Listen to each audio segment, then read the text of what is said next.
ನಮ್ಮ ಆತ್ಮೀಯರಾದ ಚಿನ್ನವರ ಸಾರಥ್ಯದಲ್ಲಿ online TV 8 ವರ್ಷ ಪೂರೈಸಿ 9ನೇ ವರ್ಷಕ್ಕೆ ಪಾದಾರ್ಪಣೆ ಮಾಡ್ತಿದ್ದೆ. ಆದ್ದರಿಂದ ಅವರಿಗೆ ಶುಭವಾಗಲಿ ಅಂತೇಳಿ ನಾವು ಹಾಗೂ ನಮ್ಮ ಸ್ನೇಹಿತರಾದ ಚಾಂದ್ ಅವರು ಎಲ್ಲ ಸೇರಿ ಅವರಿಗೆ ಶುಭ ಕೋರುತ್ತಿದ್ದೀವಿ.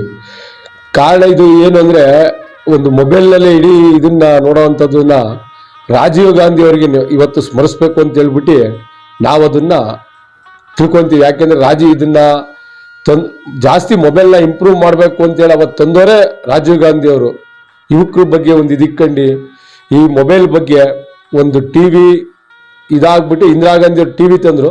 ರಾಜೀವ್ ಗಾಂಧಿ ಮೊಬೈಲ್ ಸಂಪರ್ಕನ ಹೆಚ್ಚಿಗೆ ಮಾಡಿದ ವ್ಯಕ್ತಿ ಅಂದರೆ ನಮ್ಮ ಮಾಜಿ ಪ್ರಧಾನಮಂತ್ರಿಗಳಾದಂಥ ರಾಜೀವ್ ಗಾಂಧಿ ಅವ್ರಿಗೂ ಇವತ್ತು ಈ ಸಮಯದಲ್ಲಿ ಒಂದು ಸ್ಮರಿಸ್ಬೇಕು ಅಂತ. ಹಾಗೂ ಆನ್ಲೈನ್ ಟಿವಿಗೆ ನನ್ನ ಆತ್ಮೀಯ ಸ್ನೇಹಿತ ಚಿನ್ನವರಿಗೆ ನನ್ನ ಇದರ ಬಗ್ಗೆ ಶುಭಾಶಯ. ಈ ಆನ್ಲೈನ್ ಟಿವಿಯಲ್ಲಿ ಬಿತ್ತಾರವಾಗುವಂಥ ಸುದ್ದಿಗಳೇ ಬಗ್ಗೆ ಹೇಳಬೇಕು ಅಂದರೆ, ಒಳ್ಳೆ ಅತ್ಯುತ್ತಮವಾದಂಥ ಸುದ್ದಿಗಳು ಹಾಗೂ ಇವ್ರು ಮಾಡಿದಂಥ ಸುದ್ದಿಗಳು ಒಂದು ಜನಕ್ಕೆ ಮುಟ್ಟುವಂಥ ವಿಷಯಗಳನ್ನ ಈ ಸರ್ಕಾರಿ ಕೆಲಸದ ಬಗ್ಗೆ ಒಂದು ಸ್ವಲ್ಪ ಡೀಪ್ ಆಗಿ ಹೋಗ್ಬಿಟ್ಟು ಮಾಡ್ತಾರಲ್ಲ ಈ ಚಿನ್ನವರು, ಅದ್ರ ಬಗ್ಗೆ ನಂದು ಹೃದಯಪೂರ್ವಕ ವಂದನೆಗಳನ್ನು ಅವ್ರಿಗೆ ತಿಳಿಸ್ತೀನಿ. ಯಾಕೆಂದರೆ ಯಾವುದೇ ಒಂದು ಮೊನ್ನೆ ಕಾರ್ಪೊರೇಷನ್ದೇ ಆಗಲಿ, ಇನ್ನು ಬೇರೆದು ಅದು ಯಾವುದು ಪೆಟ್ರೋಲ್ದ ಬಗ್ಗೆ ಆಗಲಿ, ಇನ್ನೊಂದಾಗಲಿ, ಯಾವುದೇ ಟಿ ವಿ ಒಂದು ಆನ್ಲೈನ್ ಟಿ ವಿ ನ್ಯೂಸ್ನ ಸ್ವಲ್ಪ ಉತ್ತಮವಾಗಿ ಪ್ರಸಾರ ಮಾಡ್ತಾರೆ. ಅವರಿಗೆ ಈ ಥರ ಶುಭ ಕೋರ್ತೀನಿ ನಾನು.